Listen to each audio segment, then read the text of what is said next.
আসসালামু আলাইকুম রহমতুল্লাহ। বাংলায় একটি প্রবাদ আছে, সৎ সঙ্গে স্বর্গবাস, অসৎ সঙ্গে সর্বনাশ। এমন একটি বিরল ঘটনা এখন আপনাদের সামনে তুলে ধরা হবে। বিসমিল্লাহির রহমানির রহিম। এক গ্রামে কাশেম ও তাহের নামে দুই বন্ধু ছিল। তাদের মধ্যে ছিল দারুণ বন্ধুত্ব, যাকে বলে গলাই গলাই বাপ। এদের মধ্যে কাশেম এলাকায় ভালো ছেলে হিসেবে পরিচিত ছিল।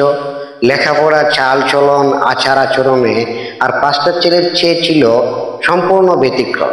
পক্ষান্তরে তাহের ছিল দুষ্ট প্রকৃতির।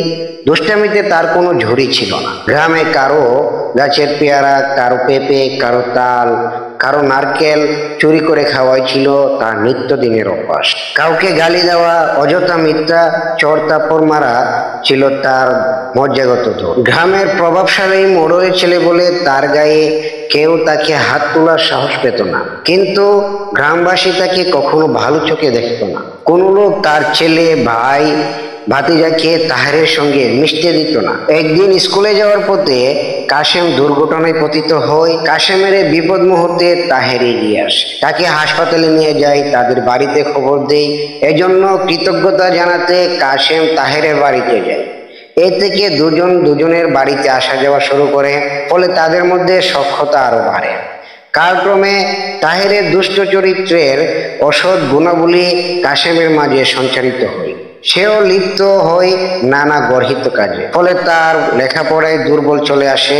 বন্ধুরা তার ধারে কাছে গেছে না, শিক্ষকরাও তাকে আর ভালো চোখে দেখেন না। গ্রামের লোকেরা পরস্পর বলা বলে করতে থাকে। দুষ্ট তাহেরের খপ্পরে পড়ে সোনার টুকরা কাশেম ছেলেটাও দিন দিন গোল্লায় যেতে বসেছে। একদিন কাশেমের কানেও এসব কথা চলে আসে। তখন সে ভাবতে থাকে তার এই অধপতনের মূল কারণ কি। সে চিন্তা করতে থাকে, এক সময় আমি ক্লাসে প্রথম হতাম, এখন আমার রোল নাম্বার 10-এর নিচে। এক সময় ক্লাসের ছেলেরা আমার পিছে পিছে ঘুরতো অঙ্ক, ইংরেজি বুঝে নেওয়ার জন্য, অথচ আজ আমি সবার চোখে খারাপ হয়ে গেছি। অন্তরঙ্গ বন্ধু আব্দুল্লাহ আমার কাছ থেকে দূরে চলে গেছে। লেখাপড়ায় সে ব্যাপক উন্নতি ও ঈর্ষণীয় সাফল্য লাভ করেছে। চরিত্র মাধুর্যে সে সকলের প্রশংসা করিয়েছে। আজ সে গ্রামের ভালো ছেলে বলে পরিচিত। এর মূল কারণ খুঁজতে গিয়ে সে রহস্য উদ্ঘাটন করে যে স্কুলের ধর্মীয় শিক্ষক বিশিষ্ট আলেমে দ্বীন মাওলানা আব্দুর রহমান স্যারের সাথে সম্পর্ক।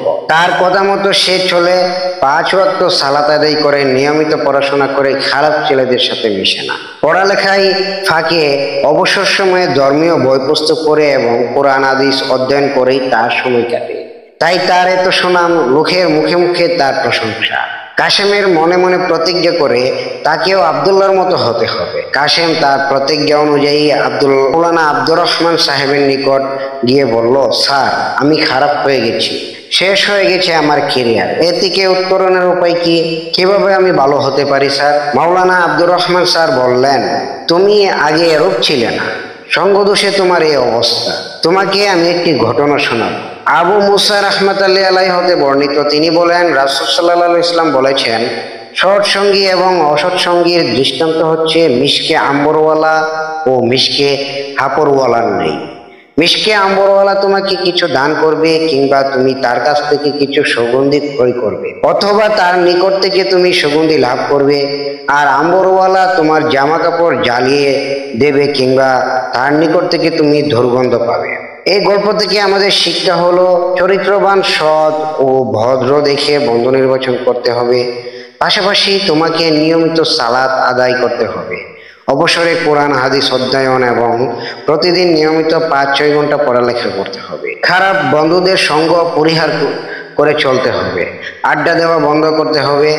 এসব যদি মেনে চলতে পারো, তাহলে অতি অল্প সময়ের মধ্যে তুমি সকলের প্রিয় পাত্র পরিণত হতে পারবে। অতঃপর কাশেম তার শিক্ষকের পরামর্শ মতো চলতে শুরু করে। অল্প দিনের মধ্যে লেখাপড়ায় তার যথেষ্ট উন্নতি হয়।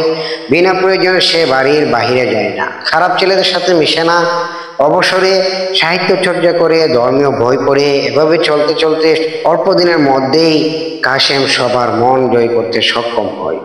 সবাই তাকে দেখলে পূর্বের মতো আদর করে। বাবা মা তাকে নিয়ে গর্ব করেন।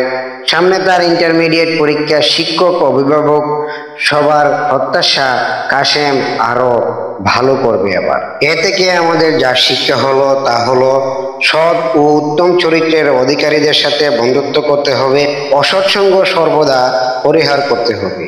ছেলে মেয়ের বন্ধু বান্ধব সম্পর্কেও অভিভাবকদের সতর্ক থাকতে হবে, কোনো ক্রমে যাতে চরিত্রহীনদের সাথে তাদের বন্ধুত্ব না হয় সে বিষয়ে তীক্ষ্ণ দৃষ্টি দিতে হবে। আল্লাহ পাক আমাদের সকলকেই সঠিকভাবে চলার তৌফিক নসিব করুন। আমরা সকলেই বলি আমিন।